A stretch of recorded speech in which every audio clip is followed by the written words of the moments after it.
আমি কি সত্যিই ভয় পেয়েছিলাম জানি না, যাই হোক লাস্ট অবধি দেখতে হবে। এটা ছিল আমার শান্তিনিকেতনে থাকার এবং ওখানকার কিছু মোমেন্ট এনজয় করার একটা ভিডিও। আমি এবং আমার শাশুড়ি মা ওখানকার ট্র্যাডিশনাল ডান্স এখানে পারফর্ম করছি ওনাদের সাথে, যারা আমাদেরকে শিখিয়ে দিচ্ছিল। আর এটা আমার জন্য প্রথমবার ছিল। আমি এবং আমার শাশুড়ি মা আর সাথে ওখানকার লোকাল কিছু মানুষ যারা আমাদেরকে নাচের স্টেপগুলো পরপর শিখিয়ে দিচ্ছিল। আমি প্রথমেই বলে দিয়েছিলাম যে দিদিভাই আমি পারি না, তো উনি বললেন আমাকে ফলো করো, আমি সেটাই করছি। যাই হোক, আমার শাশুড়ি মা তো আলাদাই। এই মেলাতে আমি নাচ করেছি, গান শুনেছি, অনেক কিছু ঘুরেছি, অনেক কিছু খেয়েছি এবং সাথে অনেক কিছু শিখেছি।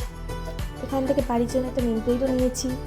আমি ভীষণ ঘর সাজাতে ভালোবাসি, তো সেই সমস্ত জিনিস নিয়েছি যেগুলো আমার ঘরটাকে আরও সুন্দর করে তুলবে।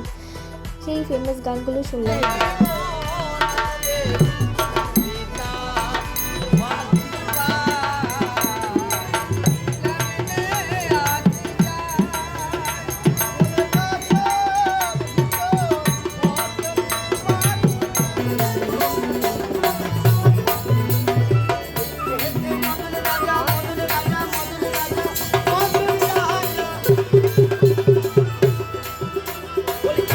খুব সুন্দর করে এখানে বিভিন্ন জায়গায় গানের প্রোগ্রাম চলছিল, অনেক মানুষ এখানে গান করছিল আর অনেক কিছু অ্যাক্টিভিটি করছিল, সবাই খুব ট্যালেন্টেড।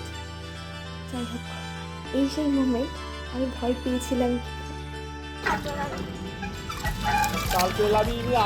চলো চলো কালকে লাভিনি